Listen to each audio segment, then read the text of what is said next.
તો હવે આજનો આપણો ટોપિક છે મોસમી પવનો. આની પહેલાં આપણે પ્લેનેટરી વિન્ડ્સ એટલે કે ગ્રહીય પવનો કે જેને કાયમી પવનો કહે છે, ઈસ્ટર્લી, વેસ્ટર્લી, ટ્રેડ વિન્ડ્સ, આ બધા જોઈ લીધા હતા. એ પવનો વિશે મેં તમને અમુક ફંડામેન્ટલ બાબતો કીધી હતી કે પવનનું નામ કઈ રીતે થાય, નામકરણ કઈ રીતે થાય. તો એનું ઓરિજિન, એનું ઉદ્ભવ સ્થાન, એ જે જગ્યાએ એનો જન્મ થતો હોય એના આધારે એનું નામકરણ થતું હોય. તો ખાલી નામ જાણીને પણ આપણે ઘણો બધો આઈડિયા આપણને આવી જાય, બરાબર. કીવર્ડ ટેકનિકનો ઉપયોગ કરવાનો. ચલો, આજના છે હવે મોસમી પવનો એટલે કે સિઝનલ વિન્ડ્સ. તો આ તો મોસમ પ્રમાણે જોવા મળતા હશે, શિયાળા પ્રમાણે, ઉનાળા પ્રમાણે, ચોમાસા પ્રમાણે, બરાબર. ઋતુઓ પ્રમાણે આ જોવા મળતું હોય. ઋતુ પ્રમાણે આ પવનો ને એ બધું જે છે એ બદલાવાનું ને એ બધાનું કામ થતું હોય. તો કે ઋતુ પ્રમાણે દિશા બદલાતા પવનોની મોસમી પવનો સામયિક પવનો પણ કહે છે. અલગ અલગ દેશની અંદર અલગ અલગ જગ્યાએ અલગ અલગ મોસમ પ્રમાણે જોવા મળતા. ઉનાળાના અને શિયાળાના મોસમી પવનો, આના બે પ્રકાર છે, ઉનાળાના અને શિયાળાના મોસમી પવનો, બરાબર. સૌથી પહેલાં વાત કરીએ કે ઉનાળાના મોસમી પવનો. તો હવે તમે વિચારો કે ઉનાળો હશે, બરાબર. ઉનાળો ચલો તમે વિચારો, ઉનાળો ભારતની, આપણે એશિયાની વાત કરીએ, એશિયાની અથવા ભારતની વાત કરીએ. એશિયાની વાત કરીએ એટલે આપણે ભારતના પરિસ્થિતિમાં વિચારવાનું, ભારતનો નકશો યાદ કરવાનો. માની લો કે ઉનાળો ચાલે છે, બરાબર. ઉનાળો તો ભારત છે, બરાબર. તો કે ભારતની અંદર એક જમીન છે અને ભારતની એક્ઝેક્ટ નીચે હિન્દ મહાસાગર છે, હિન્દ મહાસાગર. તો ઉનાળાના સમયગાળા દરમિયાન જમીનનું તાપમાન કેવું હશે અને નીચે દરિયા એટલે કે પાણીનું તાપમાન કેવું હશે? જમીનનું તાપમાન ઊંચું હશે જ્યારે દરિયાનું તાપમાન નીચું હશે, બરાબર. હવે જમીનનું તાપમાન ઊંચું હશે તો દબાણ કેવું હશે? યસ, જમીનનું તાપમાન ઊંચું હશે એટલે દબાણ યાનું હલકું હશે, જ્યારે દરિયાનું તાપમાન નીચું હશે એટલે યાનું દબાણ કેવું હશે? ભારે હશે. તો આના કારણે પવનો ક્યાંથી ક્યાં જશે, કઈ દિશામાંથી કઈ દિશામાં જશે? એટલે પવનો આપણે જોયું હતું ગઈકાલે કે પવનો ભારે દબાણથી હલકા દબાણ તરફ જાય છે, બરાબર. તો દરિયાથી જમીન તરફ જશે ને, દરિયાથી જમીન તરફ પવનો હાલશે, દરિયાથી જમીન તરફ, બરાબર. તો જો હવે એ જ વસ્તુ અહીંયા લખેલી છે કે ઉનાળામાં એશિયામાં જમીન વિસ્તારો ઉપર કેવું તાપમાન હોય છે? તો કે ઊંચું તાપમાન હોય છે. ઊંચું તાપમાન હોય છે એટલે હલકું દબાણ જોવા મળે છે. જ્યારે એની આજુબાજુનો વિસ્તાર અરબ સાગર, બંગાળની ખાડી, હિન્દ મહાસાગર, એમાં જળ વિસ્તારોમાં અહીંયા કેવું હોય છે? નીચું તાપમાન હોય છે. નીચું તાપમાન હોય છે એટલે અહીંયા કેવું હોય છે? ભારે દબાણ હોય છે. તો આવી પરિસ્થિતિમાં દબાણનું સમતોલ જાળવવા માટે શું થશે? તો કે વિષુવવૃત્તની દક્ષિણેથી અગ્નિકોણીય દક્ષિણ પૂર્વીય વ્યાપારી પવનો, જે વ્યાપારી પવન જે હશે એ શું થશે? એ આગળ ફંટાશે અને ક્યાં જશે? વિષુવવૃત્તને ઓળંગીને આ પવનનો દિશા બદલે છે અને નૈઋત્યની દિશામાં ઉનાળાની તરફ જશે. એટલે કે હકીકતમાં શું જશે કે આ ભારે દબાણથી હલકા દબાણ તરફ જશે. અને આમાં મેં તમને પહેલાં વાત કરેલી હતી કે જે ભારે દબાણ છે તો ત્યાં તો હવે જગ્યા જ નથી એટલી કે ત્યાં પવનો જઈ શકે. જ્યાં હલકું હશે ત્યાં તો જશે ને, હલકું ત્યાં જેટલી જગ્યા છે. તો તમે વિચારી અને કહેવું કે પવનો ક્યાંથી જશે? તો કે જળ રાશિ ઉપરથી, સમુદ્ર ઉપરથી વહી અને સમુદ્ર ઉપરથી વહી અને ક્યાં જશે? જમીન ઉપર. શું આ પવનોનું નામ આપણે સમુદ્રીય પવનો કહી શકાય કે ન કહી શકાય? સમુદ્રીય પવનો કહી શકાય. કેમ? કારણ કે ઓરિજિન સમુદ્રમાંથી જમીન ઉપર આવે છે એટલે. હવે બીજું મોસ્ટ ઇમ્પોર્ટન્ટ, સમુદ્ર ઉપરથી આ પવનો વહે છે તો શું એમાં ભેજનું પ્રમાણ હશે કે નહીં? તો જો લખેલું છે ને, આ પવનો વિશાળ જળરાશિ પરથી વાતા હોવાથી ભેજ ભરપૂર હોય છે. ભેજ ભરપૂર હશે તો શું થશે? વરસાદ લાવશે કે નહીં લાવે? તો કે વરસાદ લાવશે. તેથી આ પવનો સાગર કિનારાની નજીકના પ્રદેશોમાં વધુ વરસાદ જે છે એ લાવે છે. અને એટલે જ તમે જોયા હશો કે ઉનાળા પછી તરત જ ચોમાસું ચાલુ થાય છે. કેમ? કારણ કે ઉનાળાની અંદર આ બધી પ્રક્રિયા ચાલુ થાય અને પછી ચોમાસામાં આ પવનો દ્વારા વરસાદ લાવવાનું ચાલુ થાય, બરાબર. તો હવે એ પોઈન્ટ મગજમાં તમારે ક્લિયર થાય છે કે નહીં કે ઉનાળા પછી ચોમાસું કેમ આવે છે, વરસાદ કેમ આવે છે એ. હવે બીજી વાત કરીએ તો એક રીતે આને વરસાદી પવનો પણ કહેવાય ને, આને એક રીતે વરસાદી પવનો પણ કહેવાય. આ જ પવનો જે છે, આ જ પવનોના માર્ગમાં અવરોધક બનતા અમુક ઊંચા પહાડી પ્રદેશો આવી જાય, અમુક વાર ઊંચા પહાડો આવી જાય. જેમ કે આપણે ભારતની સંદર્ભમાં વાત કરીએ તો વેસ્ટર્ન ઘાટ અને ઈસ્ટર્ન ઘાટ એ આમને અવરોધક બનશે. તો પહાડ જે છે, પહાડ એ આ પવનોને અવરોધક બનશે. તો પહાડ માની લો કે આ પવનોને અવરોધક બન્યા તો શું થશે? પહાડની એક તરફ વરસાદ આવશે, વધુ વરસાદ આવશે અને બીજી તરફ વરસાદ આવશે નહીં. એક વિસ્તાર જે છે એને રેઇન શેડો એરિયા કહે છે. રેઇન શેડો એરિયા કે વરસાદ છાયા, ત્યાં તો વરસાદ આવશે જ નહીં. તો એને એક બાજુને શું કહેવાય? પવનાભિમુખ, અને એક બાજુને કહેવાય પવનાવિમુખ. પવનાવિમુખ, બરાબર. ભારતમાં પશ્ચિમ ઘાટની આજુબાજુમાં આવું જોવા મળે છે. તો પશ્ચિમ ઘાટને કારણે ભારતના પશ્ચિમ કિનારે મલબારમાં, મલબાર શું છે એ આપણે કિનારાના મેદાનની અંદર જોયા હતા. કોંકણ, મલબાર, કોરોમંડલ, કાઠિયાવાડનું મેદાન, દરિયા કિનારાનું મેદાન, બરાબર. તો આ મલબારવાળો જે છે, કોંકણ, મલબાર, આ મલબાર જે છે એ કયો છે? યસ, કેરળની આજુબાજુનો જે વિસ્તાર છે એ, બરાબર. તો ત્યાં તો 200 સેમીથી પણ વધુ વરસાદ થાય છે. અને આપણે મોસ્ટ ઇમ્પોર્ટન્ટ જોયું હતું કે ભારતમાં વરસાદ કોણ લાવે છે? તો કે નૈઋત્યના મોસમી પવનો. હવે નૈઋત્યના મોસમી પવનો. તો હવે તમે સમજ્યા કે એને નૈઋત્ય પહેલાં તો શા માટે કીધું? નૈઋત્ય દિશામાંથી એનું ઉદ્ભવ થાય છે એટલે. બીજું, મોસમી શા માટે કીધું? કારણ કે અહીંયા જ આપણે જોયું કે ઉનાળાના પવનો છે, હકીકતમાં ઉનાળાના મોસમી પવનો છે એટલે નૈઋત્યના મોસમી પવનો, બરાબર. તો હવે બધા કીવર્ડ ક્લિયર થાય છે કે નહીં? અને એમાં ભેજ હોય છે તો એ 200 સેમીથી વધુ વરસાદ લે. બીજું આપણે એ પણ જોયું હતું કે ભારતમાં સૌથી પહેલાં વરસાદ કેરળમાં આવે છે. શું લેવા કેરળમાં આવે છે એ પણ જોઈ લીધું, કારણ કે પશ્ચિમ ઘાટના કારણે અને 200 સેમીથી વધુ, અને ધીમે ધીમે એ વરસાદ જે છે એ બીજે જતો હોય છે, બરાબર. ચલો, હવે નીચે સેમ એ જ વસ્તુ આપેલી છે, એના જેવી જ બીજી વસ્તુ કે હવે આપણે શું સમજવાનું છે? એક રીતે આપણે જોઈ લીધું કે ઉનાળાના પવનો કેવા છે, બરાબર. હવે આપણે શિયાળાના પવન વિશે સમજવાનું છે, પણ એની પહેલાં આપણે ફંડામેન્ટલ વસ્તુ જોઈએ. પેજ નંબર 61માં શું કીધેલું છે? શિયાળામાં જમીન વિસ્તારો અને સમુદ્ર વિસ્તારો સરખામણીમાં અનુક્રમે ઝડપથી ખાલી જગ્યા થાય છે, એટલે કે ઠંડા કે ગરમ. હવે આપણે શિયાળાની વાત કરીએ તો શિયાળામાં જમીન વિસ્તારો ઠંડા હશે કે ગરમ હશે? અને સમુદ્ર વિસ્તારો ઠંડા હશે કે ગરમ હશે? બંનેની એકબીજાની સરખામણીમાં કહેવાનું છે. શિયાળામાં જમીન કેવી હશે? જમીન ઠંડી હશે અને સમુદ્ર ગરમ હશે, બરાબર. જમીન ઠંડી હશે અને સમુદ્ર ગરમ હશે. એટલે કે તાપમાન કેવું હશે? જમીનનું તાપમાન કેવું હશે? જમીનનું તાપમાન નીચું હશે, જ્યારે સમુદ્રનું તાપમાન કેવું હશે? ઊંચું હશે. તો હવે અહીંયા દબાણ કેવું હશે? દબાણ જમીનમાં દબાણ કેવું હશે અને સમુદ્રમાં દબાણ કેવું હશે? જમીન ઉપર ભારે દબાણ હશે અને સમુદ્ર ઉપર હલકું દબાણ હશે, બરાબર. તો હવે પવનો કઈ બાજુથી કઈ બાજુ જશે? જમીનથી સમુદ્રમાં જશે કે સમુદ્રથી જમીન ઉપર જશે?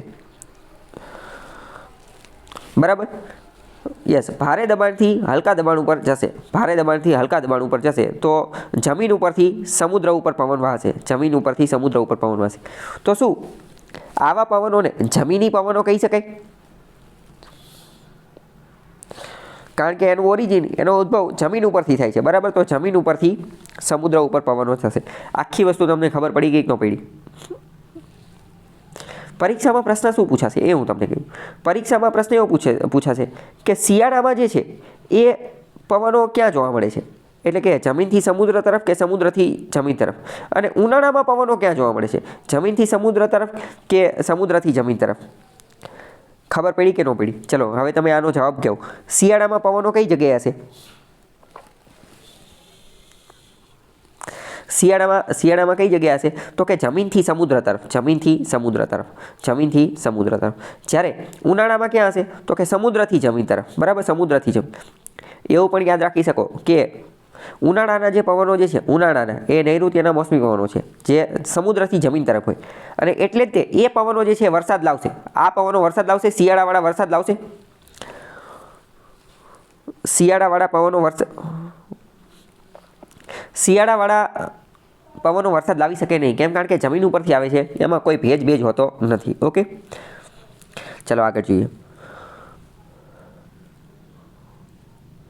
ચલો એનું દબાણને નીચે પણ 62 નંબરમાં એ જ લખેલું છે, મેં તમને અત્યારે ચલાવી દીધું, બરાબર. હવે જો નીચે એ જ વસ્તુ લખેલી છે, તમે એકવાર વાંચી લો તો પણ ખબર પડી જશે.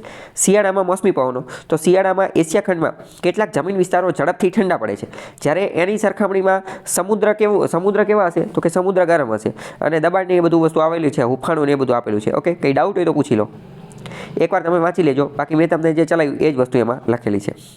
ચલો અહીંયા બીજો ક્વેશ્ચન આપેલો છે, એ ડીલ કરીએ 64 નંબરમાં.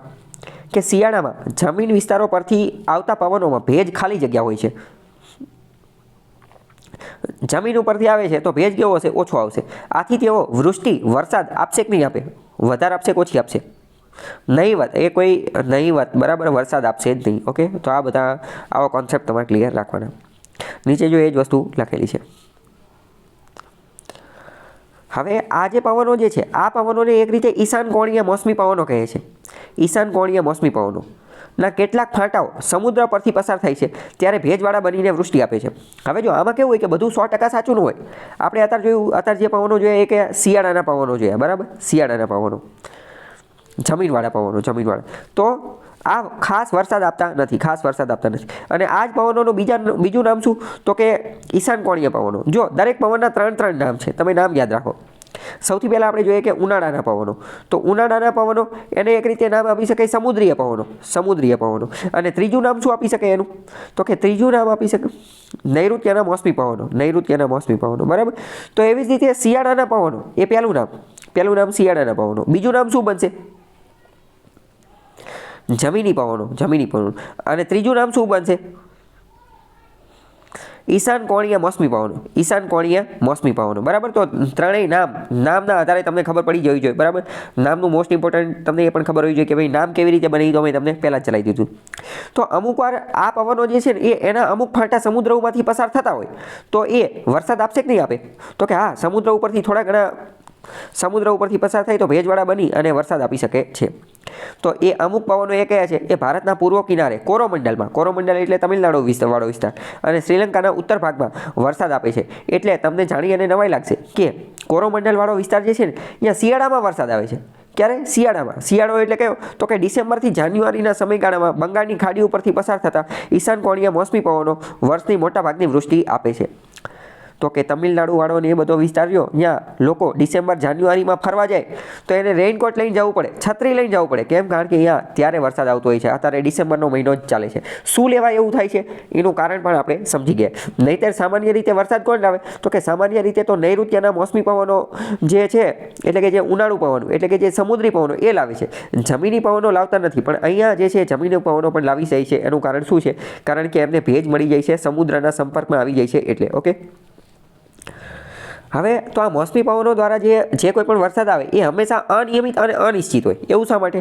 તો એવું એટલા માટે કારણ કે આ મોસમી પવનો છે તો એ તો મોસમ અનુસાર હલનચલન થતું હોય. આપણે અત્યારે જ જોયું કે મોટાભાગનો વરસાદ તો ઉનાળુ પવન એટલે કે સમુદ્રી પવન એના દ્વારા આવે છે. હવે માની લો કે એ પવન કઈ રીતે આવે છે? તો કે જમીન ગરમ થાય ને સમુદ્ર ઠંડો થાય, જમીનનું તાપમાન ને દબાણ ને એમાં પ્રોબ્લેમ થાય એના કારણે આવે છે. હવે માની લો કે એટલો બધો તડકો જ ન પડ્યો, જમીન ગરમ જ ન થઈ તો આવા પવનનું નિર્માણ જ નહીં થાય ને. તો આવા પવનનું નિર્માણ થશે નહીં તો વરસાદ જ નહીં આવે, બરાબર. તો આ એક બહુ મોટી સમસ્યા છે. એટલે હંમેશા યાદ રાખવાનું, મોસમી પવનો એ કોઈ કાયમી પવનો નથી. બરાબર. અને એટલે જ તો એ મોસમી છે. તો મોસમી પવનોની વૃષ્ટિ હંમેશા કેવી હોય છે? અનિયમિત હોય છે અને અનિશ્ચિત હોય છે. એટલે તે ભારતની અંદર સૌથી મોટી વસ્તુ કહેવાય છે કે ભારત જે છે એ કૃષિ આધારિત અર્થવ્યવસ્થા છે.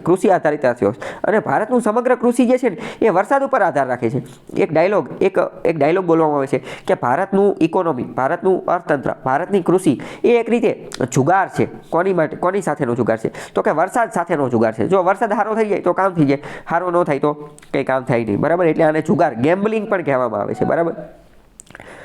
અનિયમિત અને અનિશ્ચિત છે, બરાબર. એવું નથી કે વરસાદ નહીં જ થાય. એવું પણ બની શકે કે વરસાદ બહુ ખતરનાક થઈ જાય. એવું પણ બને કે બહુ ડેન્જર વરસાદ થઈ જાય તો બહુ ડેન્જર, અતિશયોક્તિ વરસાદ થશે તો અતિવૃષ્ટિ થશે તો પણ જે છે એ પાકને જે છે એ નુકસાન થશે. એટલે અમુક વાર મોસમી પવનો અતિવૃષ્ટિ કે અનાવૃષ્ટિ લાવે છે. અને એટલે જ જો અહીંયા લખેલું છે ને કે એટલે જ આ વિસ્તારના ખેડૂતોને પ્રારબ્ધવાદી કહેવામાં આવે છે. પ્રારબ્ધવાદી એટલે પ્રારબ્ધ એટલે નસીબની ઉપર, આ નસીબ સાથે એમને જુગાર ખેલે છે. કેમ? વરસાદની અનિશ્ચિતતાના કારણે. ઓકે. આ જ ટોપિક ઇકોનોમીની અંદર પણ આવતો હોય છે. ઓકે. જો હવે નીચે વસ્તુ સમજાવેલી છે. ઉનાળાના મોસમી પવનો ચિત્ર આપેલું છે. તો ઉનાળાના મોસમી પવનો હવે તમે ચિત્ર સમજી શકો કે નહીં? કે જમીન ઉપર ત્યારે હલકું દબાણ હશે. શું લેવા હલકું દબાણ હશે? તો કે તાપમાનના કારણે, તાપમાન ઊંચું હશે એટલે. અને સમુદ્ર ઉપર ત્યારે શું હશે? તો કે ભારે દબાણ હશે. સમુદ્ર ઉપર ભારે દબાણ હશે. તો ઉનાળામાં પવનો ક્યાંથી ક્યાં જતા હશે? તો કે સમુદ્રમાંથી જમીન ઉપર જતા હશે, બરાબર. આ જ બધું વિધાનમાં એ બધામાં પૂછાઈ જશે. હવે શિયાળાના મોસમી પવનો. તો કે શિયાળાના મોસમી પવનો જે છે શિયાળામાં કેવું હશે? જમીન ઉપર ભારે દબાણ હશે, જ્યારે સમુદ્ર ઉપર હલકું દબાણ હશે. શું લેવા? તાપમાનના કારણે. તો ત્યારે પવનો ક્યાં જોવા મળશે? તો કે જમીનથી સમુદ્ર તરફ જોવા મળશે. જમીનથી સમુદ્ર તરફ. ઓકે. નીચે એ જ ક્વેશ્ચન પૂછેલો છે કે ઉનાળામાં મોસમી પવનો ખાલી જગ્યા હોય છે જમીનથી સમુદ્ર તરફ કે સમુદ્રથી જમીન તરફ, અને શિયાળામાં મોસમી પવનો ખાલી જગ્યા હોય છે. તો એનો જવાબ હવે તમને જાતે આવડવો જોઈએ, બરાબર. નીચે જો એના ફોટા ને એ બધું આપેલું છે.